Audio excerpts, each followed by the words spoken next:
Bonjour à tous, j'espère que vous allez bien. Bienvenue dans cette vidéo, bienvenue sur cette chaîne dans laquelle nous parlons du doctorat mais aussi du bien-être, de la santé mentale. Et dans cette vidéo, nous allons voir 10 conseils pour réussir son doctorat. 10 conseils importants que tu peux mettre en place dès que tu commences ton doctorat. Et si tu es déjà en thèse depuis un moment, tu peux toujours les revoir et prendre le temps de les appliquer. Ce que je t'invite à faire est de noter lesquels de ces conseils tu appliques, de prendre ceux que tu n'appliques pas encore et de voir pour en appliquer un en plus pour la semaine suivante. Essaye de l'appliquer et vois justement si ça change ton quotidien. Le premier conseil, c'est de prendre soin de ta santé mentale et physique. Rien n'est plus important que ton bien-être. Pendant ton doctorat, il peut t'arriver d'avoir des moments où tu te dis « Oh, je dois finir ça, c'est vraiment important.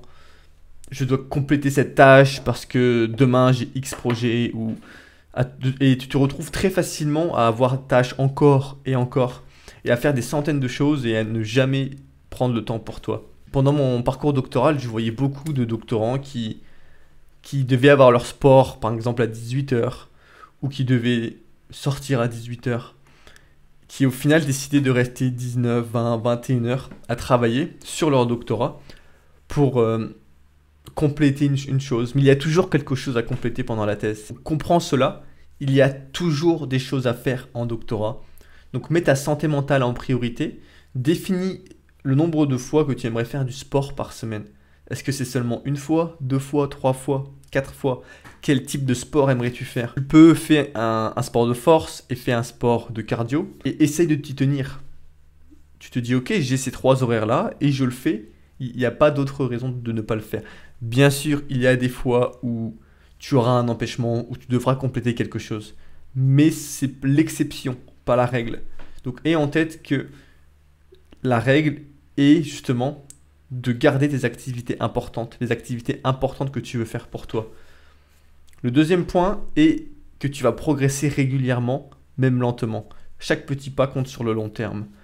Parce que si tu regardes simplement d'une vue méta et que tu te dis ok, je dois finir mon doctorat, c'est trop vague et ça veut rien dire. Je dois finir mon doctorat, je dois finir ma thèse. À la place, divise tous ces projets de thèse, cette thèse en plein de micro-objectifs et définis un objectif clé par jour. Fais cette action lorsque tu commences ou lorsque tu penses être le mieux pour toi. Pour moi, c'est la première action de la journée qui va définir le reste de ma journée. Donc je définis mon premier bloc d'1 h 30 de cycle ultradien pour être vraiment efficace et vraiment le faire bien. Pour pouvoir justement me mettre de bonnes roues sur une bonne journée. Parce que si je commence la journée en étant distrait, en ouvrant LinkedIn, Facebook, Twitter, 50 réseaux sociaux, en cliquant sur mes emails, en répondant des emails, eh bien je commence ma journée distrait en faisant plein d'autres choses. Alors que si je commence en faisant une action clé, un petit pas, eh bien cela va m'aider énormément à avoir une journée structurée dans laquelle j'avance et je fais des blocs pour avancer clairement dans chacun de mes objectifs. Troisième point est de choisir ton sujet et ton superviseur avec soin. Donc si tu as déjà commencé ton doctorat, c'est trop tard. Mais c'est vraiment quelque chose d'important parce que, le sujet, tu vas travailler dessus pendant 3, 4, 5 ans peut-être. Il vaut mieux avoir un sujet qui t'intéresse. T'as pas envie de lire sur un sujet qui ne t'intéresse pas. Donc, choisis ton sujet si tu le peux. Choisis un sujet qui te passionne, qui t'intéresse, pour lequel tu as envie de lire encore et encore. Choisis un superviseur qui est ouvert, qui est prêt à discuter avec toi, qui a le désir de partager ce qu'il sait avec toi. Essaie de voir qui il est, renseigne-toi, pose des questions. Pose des questions au doctorant qui l'a supervisé dans le passé, au doctorant actuel. Essaie de voir si c'est quelque chose que tu aimerais, si c'est un type de profil que tu aimerais comme superviseur. Parce qu'il y a certains superviseurs que certaines personnes adoreraient et d'autres types de superviseurs que d'autres personnes détesteraient. Donc, à toi de définir ce que tu veux. Moi, je voulais un superviseur qui me permette d'avoir beaucoup d'indépendance, mais qui est tout de même présent pour me guider, pour m'expliquer lorsque je prends la bonne direction, lorsque je divague. Et j'ai réussi à avoir justement mes promoteurs de thèse qui étaient comme ça, et c'est ça qui a rendu l'expérience géniale. Parce que ils me laissaient avancer tout seul dans la forêt, dans la jungle, mais lorsque je commençais à divaguer, à perdre le chemin, ils m'aidaient à justement me réorienter pour avancer dans la bonne direction. Le quatrième point est d'être patient. La recherche est une course d'endurance, pas un sprint. C'est un marathon, donc sois patient. Pourquoi être patient? Parce que les récompenses ne viennent pas immédiatement. En test, tu vas faire beaucoup d'efforts, tu vas tester beaucoup de choses, tu vas avoir beaucoup de rejets, beaucoup d'échecs, beaucoup de résultats négatifs, beaucoup de moments où tu as l'impression de passer des journées à ne rien faire, des semaines où tu n'avances pas. Et si tu n'as pas ça en tête, qu'en fait tu dois être patient, que les résultats prennent du temps à venir, eh bien tu vas vraiment avoir du mal. Et si tu es habitué aujourd'hui à avoir de la satisfaction instantanée avec TikTok, avec les réseaux sociaux, avec tout ce qu'on a aujourd'hui dans notre société qui nous produit un plaisir immédiat, un gros plaisir hédonique instantané, une grosse sécrétion de dopamine, eh bien tu risques d'avoir du mal en doctorat parce que le doctorat c'est l'inverse de tout ça. Le doctorat c'est un travail dur, de longue haleine, dans lequel qui peut sembler ingrat parfois. Tu vas travailler des heures, des jours, des semaines sur quelque chose et tu as l'impression qu'il ne se passe rien. Et tu peux avoir justement des phases où tu as l'impression de comprendre et d'un coup tu as l'impression de ne plus rien comprendre. Donc tu vas vraiment... C'est ça le doctorat. Tu as des moments de haut, tu as des moments de bas et il faut accepter que les bonnes choses prennent du temps à venir. Avant d'obtenir ta première bourse, peut-être que tu vas en échouer plusieurs. Avant d'obtenir ton article publié dans un journal, peut-être que tu vas avoir plusieurs refus. Et tout ça fait partie du processus, tout ça est normal.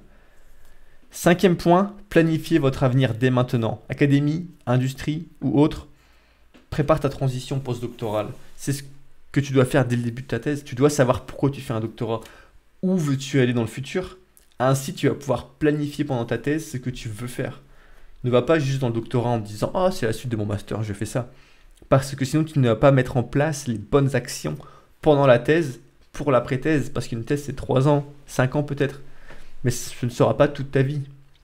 Donc tu dois anticiper pour pouvoir développer les bonnes compétences, faire les bonnes actions pour justement, lorsque la thèse est terminée, avoir le bon profil pour faire ce que tu as envie de faire, que ce soit pour rester dans le monde académique ou pour partir en industrie ou pour faire autre chose. Le sixième point est de rencontrer régulièrement tes superviseurs. Discute de manière ouverte avec eux. Explique-leur lorsque tu n'arrives pas à quelque chose. Demande-leur des conseils. C'est vraiment ce qui est le plus important si tu as envie d'y arriver, c'est de toujours leur dire la vérité, d'être honnête avec tes superviseurs, de ne pas mentir. Tu vas pas leur dire que tu comprends quelque chose si en fait tu ne comprends pas. Tu vas pas leur dire que tu as fait quelque chose si tu ne l'as pas fait. J'ai entendu l'histoire d'une doctorante à Bordeaux qui, pendant 3 ans de sa thèse, elle a menti à son superviseur et le jour de la défense, ou quelques semaines avant, elle a tout annulé. Parce que tous les résultats apparemment étaient faux et elle a juste menti depuis le début parce que ça allait pas du tout, etc. Et c'est pas ça que tu as envie de faire, tu n'as pas envie justement de passer des années à mentir. Donc tu vas discuter honnêtement avec ton superviseur, tu vas dire ce qui se passe bien, tu vas dire ce qui se passe moins bien. Et c'est comme ça, tu vas essayer d'avancer, vous avancez ensemble. Et c'est ça qui peut rendre l'expérience belle.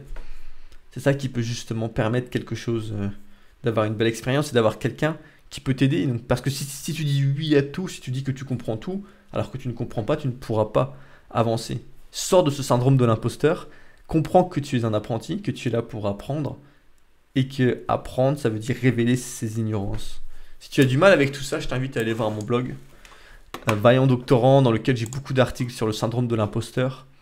Rejoins le club des doctorants, qui est un club dans lequel justement je partage avec toi mes expériences de recherche, mes expériences de thèse, ce que j'ai appris pendant ma thèse, et comment justement, et les choses qui ont fonctionné, les choses qui m'ont moins bien fonctionné. Tu auras accès à des tarifs réduits pour mes formations. Donc rejoins le club, il y a aussi un groupe Telegram dans lequel on parle tous ensemble, etc. Donc ça peut être très bien. Le 7e point est d'éviter de te comparer aux autres. Chaque parcours est unique, donc évite les pensées inutiles. Tu peux te comparer aux autres en regardant ce que les autres font et en te disant est-ce que je peux faire ça aussi? Donc ça c'est une comparaison intéressante parce que c'est pas vraiment une comparaison, c'est plus tu regardes ce qu'ils font et tu te dis ok, peut-être que je peux faire ça aussi ou je pourrais tester ça. Et du coup tu apprends des autres et tu progresses grâce à eux. Mais ne te compare pas dans le sens en te disant oh lui il est meilleur que moi parce qu'il a fait X ou Y. Ça ne t'aide pas, on s'en fout. En fait c'est pas important. Ce qui est important, c'est d'où tu viens, c'est là où tu veux aller, et ce que tu mets en place chaque jour pour aller dans cette direction. Le 8e point correspond bien avec le point numéro 4 qui est accepte l'échec comme partie intégrante de l'apprentissage. Certaines expériences ou idées échoueront, et c'est normal, tu dois être patient. Parfois, tu vas passer 2 ans à échouer avant de réussir quelque chose. Donc, accepte que l'échec fait partie intégrante du doctorat. On n'apprend que de nos échecs. Donc, accepte d'avoir des échecs, accepte de ne pas tout réussir. C'est normal, c'est comme cela que tu apprends, c'est comme cela que tu peux progresser. Garde l'équilibre vie pro, vie perso que tu veux avoir. Donc, définis ce que veut dire pour toi un doctorat réussi. Quel est pour toi un doctorat réussi, basé sur ce que tu veux dans le futur. Et définis l'équilibre que tu as besoin d'avoir pour justement réussir ton doctorat. Est-ce que tu as envie de travailler tout le temps sur ta thèse? Combien d'heures veux-tu travailler dessus? Donc vraiment, prends le temps de définir tout cela car c'est très important pour justement rester toi-même et être capable d'avancer comme tu le désires. Certaines personnes ne travaillent jamais le vendredi. Certaines personnes travaillent tous les jours. Certaines personnes travaillent que le matin. Donc à toi de voir ce qui te correspond le mieux, ce qui est le plus intéressant pour toi. Et aussi comprends que tout le monde traverse des moments difficiles. Ne te démotive pas, tu n'es pas le seul dans ce voyage. Discute avec d'autres doctorants, discute avec d'autres personnes pour essayer de comprendre comment justement avancer, comment justement régler ces problèmes-là, car c'est ça qui est vraiment important, c'est de prendre le temps de se poser, de voir ce que tu es en train de traverser et te dire que dans tous les cas, dans la vie, tout s'arrange, il n'y a pas de raison de se faire de soucis. Et aussi, parfois, il faut prendre le temps de sentir les roses sur le chemin. Donc, profite de ton doctorat. Mon superviseur de thèse, lorsque j'ai commencé ma thèse, m'a dit « Si tu ne profites pas pendant ta thèse, c'est que tu fais quelque chose de mauvais. » Donc, si tu ne profites pas aujourd'hui, que fais-tu de mauvais? Comment pourrais-tu justement profiter pendant ton doctorat? Donc, rejoins le club des doctorants pour aller plus loin. Et n'hésite pas à partager un conseil que tu aimerais donner aux doctorants. Et je te dis à bientôt. Ciao.